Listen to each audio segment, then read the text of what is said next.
guys, welcome back to our channel, our platform, our page. Okay, let's quickly dive into our measurements while we're actually doing this video.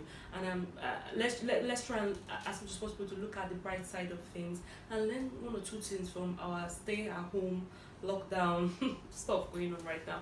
Okay, so let's quickly dive into the measurements. Now this is our measuring tape, and we're going to be using this mannequin as our model for today. Maybe as we go on, we're going to be using live models. Okay, quickly, the female body is divided into two regions when you want to start taking your measurements. We have the upper region, which is from the upper hips upward, and we have the lower region, which is from the hips or the lower hips downwards. So, okay, a quick one now. We are going to be starting with the upper region or the upper part of the measurement. Now, the upper part of the measurement or the upper part of the female body, whilst doing your measurements, is like divided into two parts. We have the okay, the upper part of the body is divided into two parts. We have the measurement is divided into two. We have the horizontal measurement and we have the vertical measurement. Now we're going to be starting with the horizontal measurement. The horizontal, okay, first of all, this is our tape. The tape comes in 150 inch cm, and it comes in 60 inches. We have longer tapes as well. We have the ones that come in like 120 to 200 inches, and we have like 300 or 400 cm. But now we're going to be dealing with cm, the cm part of the tape. Sorry, forgive me. We're going to be dealing with the inches part of the tape. Cm is for patterns. If you want to learn pattern making, yes, we can also do that, but with cm. For now, we're doing freehand sewing or freehand measurement. So let's get back to the mannequin. Okay, so let's get back to our mannequin. Let's get back to taking the measurements on our model right here. Okay, so we're going to be starting with the horizontal measurement. Like I said, we're going to be doing it vertically and horizontally so that you can quickly grab it. Okay, so let's start horizontally. The first part we're starting with horizontally is the shoulder. The female shoulder differs, but for measurements, we're going to be checking from the left bone to the right bone. So you place your tape like this, from the left bone to the right bone. Can you see it? Some persons have bones there, some persons have depth in there, but just try and get the depth, the start to finish of the left, from the left shoulder to the right shoulder. That's when you can get. So this is 14 cm. Oh, forgive me, 14 inches. I keep using cm because sometimes I do patterns. Okay, so this is 14 inches. Okay, we're done with the shoulder part measurements. Now let's go to the upper bust region. You keep your tape like this, all the way around from the back, and you measure like this. This is the upper bust region. You can see it. My finger, one of my fingers is inside, because traditionally we keep either one finger or two finger. That's what we normally do for freehand. It still works for me though. It's like old school, it's traditional. It still works for me perfectly. So the hand, or the one finger inside of the hand, is to give room for allowances. So this is it. This is the upper bust region.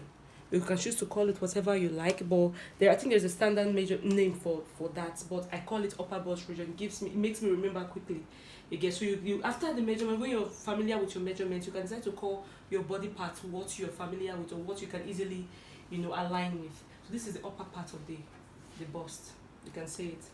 So now, okay, now let's go to the bust. Let's go to the bust region. We've done the upper part. Now we're on the bust. Remember, we're still going vertically. So you put your tape round. The bust is usually the biggest part of the female body. There are some cases where we have the tummy bigger than the bust, but in this case we have the bust bigger than the tummy, which is more common. So you put your tape around like this and keep it like this. So it's going all the way around to the back. You see, it's at the fattest part of the back. It's not like this. Don't put it at the slimmer part of the back. Put it at the fattest part, because that's where the bust connects from. So you do it like this. Then you bring it all the way to the front. Remember to keep your one finger in or your two finger in. That's for the bust. Now let's go after the. Now we have the. We started with the shoulder. We've done the upper bust. Now we've done the bust. Now let's go to directly under the bust. Now directly, some people call this waist, some people call it direct under bust. Yeah, I like to be specific about what I'm measuring, especially for my students. I tend to want to go at least to the simplest formats I can use, so we can always understand it. So this is directly under the bust. So people call it round under bust. You can call it round under bust or call it directly under the bust, whichever way works for you, that can make you really easily remember. So okay, this is round under bust. This is directly under the bust. Now the mannequin is most times when the people come, they're either wearing bra or stuff like that. So you put it directly under the bra, like directly under the bust, where you have your bust. Then you do the same to go all the way around and come and connect. Put with your one finger in as well. So this is it. Then some people call them, we have the round the never width, or we have round half length. Those are the names I usually call them. I'm sorry, I have so plenty names, but when I say round half length, my workers, my staff know, my students, they understand. So some of my clients also understand, because I try to spell it out as much as I can so that they really understand what it is. So some people you call here their waist. Some people call here, I call it never width. That's the wideness of the belly button, the width of the belly button area. So this is how it is as well. You put it like this, with one finger in. Sometimes you can even choose to just let it be. You can choose to let it be.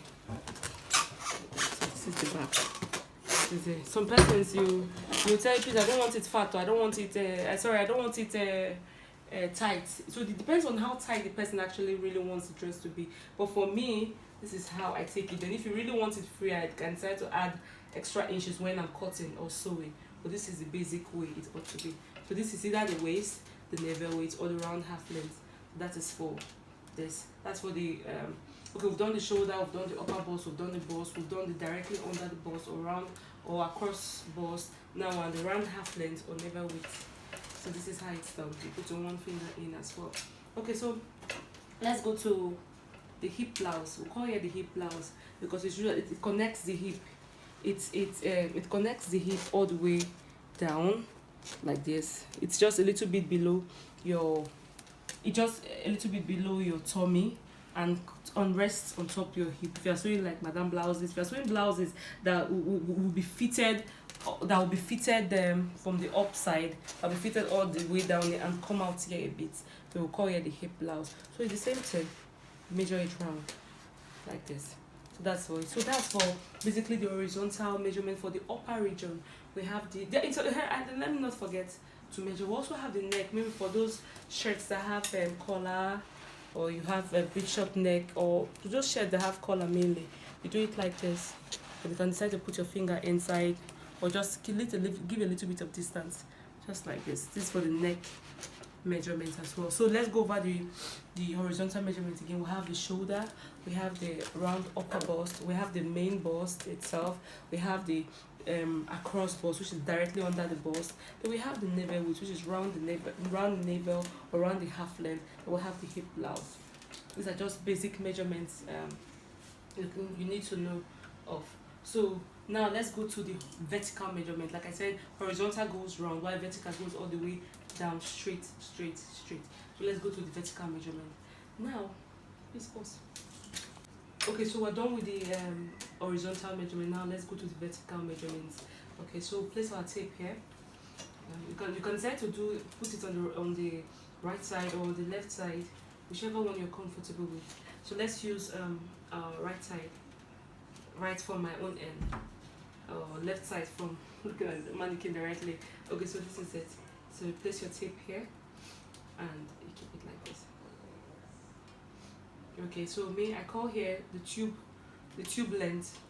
I call here the tube length, where the bust starts protruding, like where you have it start coming out like this. So I call mine the tube point, like this. You can decide to go all the way down, you can decide to go all the way up, depending on what you are sewing.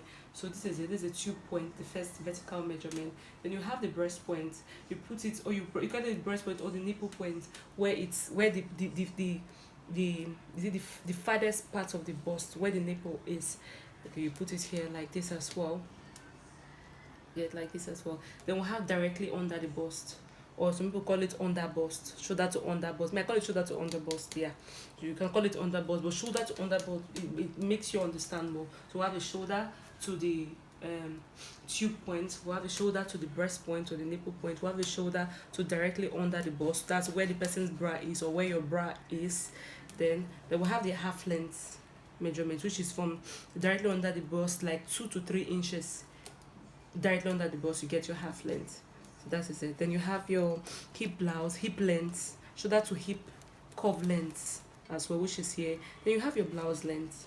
Do you get? So let's go over it again. We have the 2 points, we have the breast point, we have directly under the bust or shoulder to under bust. Then we have shoulder to the half length, we have shoulder to the hip curve or where the hip starts from. Then we have maybe your blouse length or your top length. That's basically it. I hope we got a grasp of what the upper region looks like. Now we've not attached. Upper region also contains the sleeve. There's the hand, which we'll take on maybe in our next video or in another session of our class. Thank you so much for watching, and I do hope you can practice it. Do it at home. Maybe measure your sister, your friend. Okay, I don't know if your friend will be in your house right now, but maybe measure someone that you can work with. All right. Thank you for listening. Or thank you for watching. Have a nice